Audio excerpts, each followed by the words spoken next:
Hi. Welcome back to my hot mess of a YouTube channel. Today, I am going to be covering how I found my roommates at Arizona State and just kind of like an overview of everything that I did to get down here.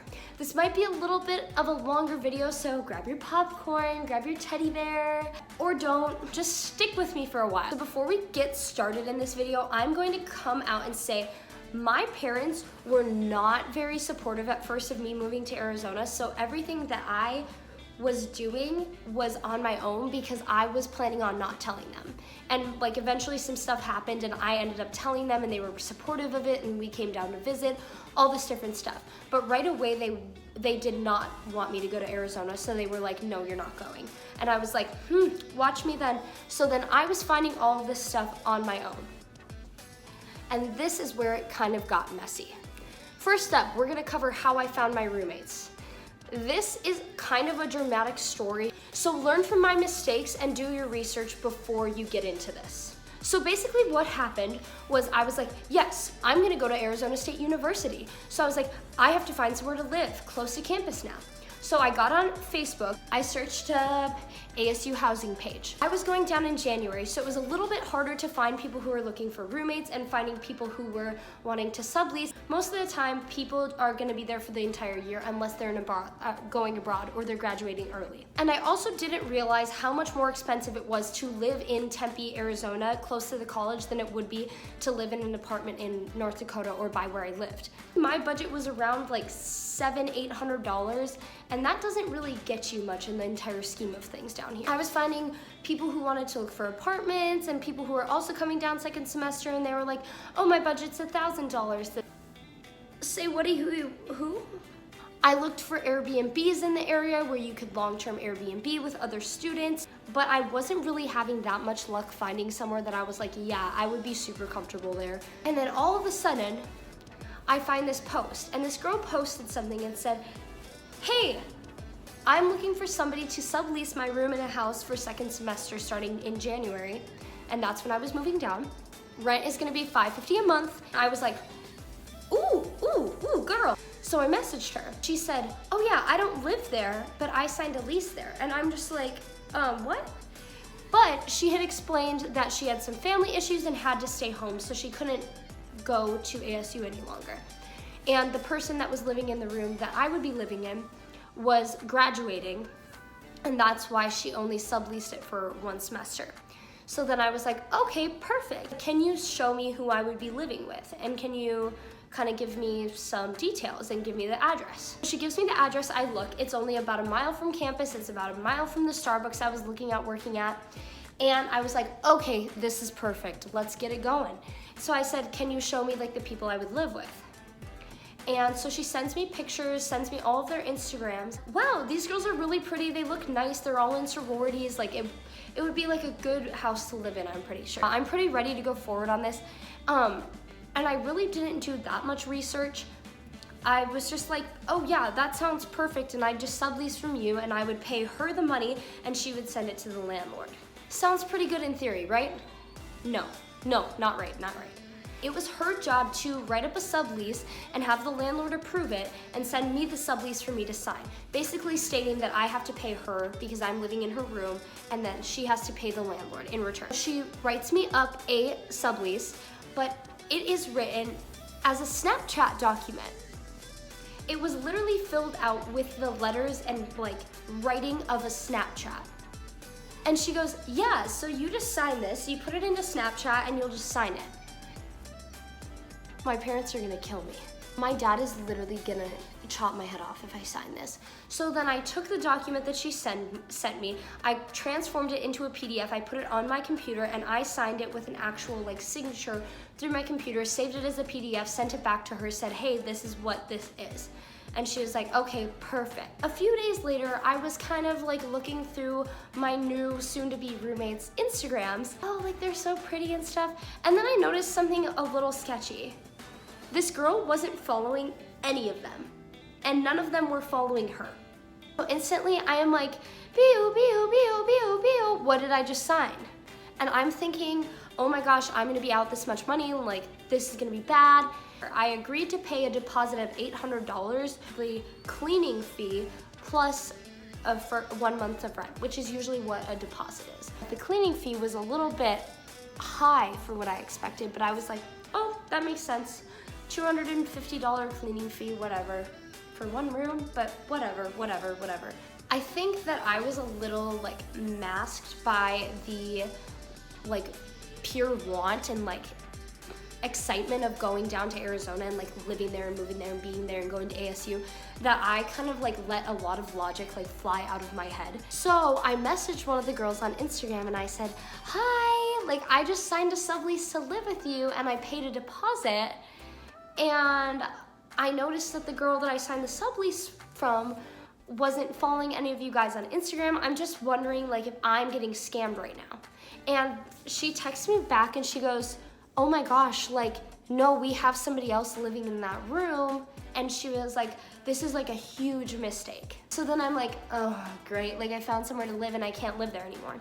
Maybe this is not meant to happen. So then she calls me and she's like, hey, this is a huge misunderstanding. Like this girl didn't tell us that you were coming, like that she found you to sublease for her. So we found somebody else to sublease for her and she hasn't like signed a sublease yet, but she knew that she was gonna sign the sublease. So I was like, okay, whatever, it's fine. And she's like, would you be okay if we wrote up a void and you just signed it and the landlord signed it and everybody signed it? And I was like, yes, that is fine, I will do that. So she writes up the void, I sign the void, I send the void back so that I'm gonna be able to get out of this sublease. Cause like at that point I was like, God, this is a mess. A week later, I get a call and a text and like everything from my landlord and the girl that I had signed the sublease from.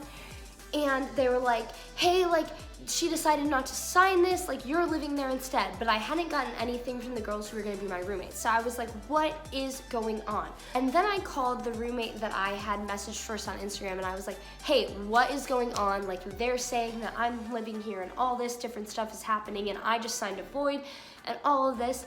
And she was like, oh yeah, so our friend like was going to sign the sublease, but she can't, so like you can still live here if you want. And I was like, okay, that's fine. Like I just don't want to look for somewhere else to live. So I was like, okay, perfect. I continued, I signed the sublease, all of this stuff. When I showed my dad the document that I signed, his reaction was not the embodiment of impressed. I'm gonna say that. So that is the story of how I found my roommates and how I decided to sublease into this house. There was a lot better ways that I could have gone about it. I probably should have just signed like an actual lease or talked to somebody who knew what they were doing, but you live and you learn. Next up, we're gonna cover how I found these Starbucks that I originally transferred to down here. I had called like a ton of stores in the area. I had pulled up my map spreadsheet. I was on my computer like, Starbucks in Tempe, Arizona. And I found everything and I looked how far each of them were from my house because I was planning on getting a bike and riding bike to work or just walking and all this stuff. I didn't really know how it would work to live in a college town or a big city at all because I was from North Dakota and you literally just drive your car everywhere because if you walk somewhere, it would take you 4 days. So then I started calling all the Starbucks and I was like, hi, my name is Lexi. I'm coming down to ASU. Can you take me? And a lot of them were like, yeah, we're taking transfers in January, but we're not taking transfers right now. And I was like, okay, well, I'm asking for January. And they were like, yeah, okay, perfect. So just call us back in a little bit. So I continued to call these stores and a bunch of different stores and never got a for sure answer from really any of them. A lot of the management switched in a lot of them and there was just a lot going on, apparently. I did get lucky when I called one store. She said, hey, like there's a store. Are you a SCAP scholar? Like, are you a SCAP program student? And I said, yeah. And she was like, so there's a store that's a newer store. It opened a year ago. They only take students who participate in the SCAP program or they're students at ASU. She was like, here's the manager's contact number, his name, like all that stuff. And so I was like, wow, thanks girl, thanks. I got on the line and I was like, hi, I'm Lexi, I want to come work for you. And he was like, oh my gosh, for sure, 100%, that's awesome. And I was like, wow, that was easy. And we got all my transfer papers and all this stuff done like within a very short period of time. Like he made it very easy for me to do everything. So just keep that in mind if you're transferring to Starbucks. Make sure that both ends are very aware that you want to transfer. So like your original store and the store you're trying to transfer to, make sure that they're very like locked in on that you are transferring from that store to that store. Last but not least, we have the like nitty-gritty little details of being down here. So I have a job, I'm going to school, I have somewhere to live, I have roommates. So then I had to figure out how I was going to be able to get groceries, how I was gonna be able to get places, like how I was gonna be able to do all of this stuff. So then I was like, oh, I'll just walk. And then we came down here and I realized if I walked everywhere, I would literally be walking like 14 miles a day and I would be dying and I would be keeling over by the time I was 20 years old. So then I bought a bike. I was riding my little bike all around Tempe. I was doing my thing. I was riding bike to work. I was riding bike to my friends' apartments. I was riding bike everywhere. And it was fun and it was cool and it was fresh and everything. So the bike situation really worked out until I got it stolen. I got my bike stolen because I didn't like check that my lock was all the way closed and it just walked off. That's one big thing to think about when you are moving down to an area like this. There's a lot of people that like steal bikes or steal parts of bikes and sell them for money for whatever it may be. But I was advised prior to buy the cheapest bike that I could find, like $100, something like that max, so that if it got stolen, it wouldn't be that big of a deal. And so my bike did end up getting stolen, but I was only out $100, which in the grand scheme of things is not that much money. As far as getting groceries and all the other little stuff, there is a ton of services for getting groceries to you, going like, there's a lot of grocery stores like pretty close to my house that I can ride bike to and whatnot.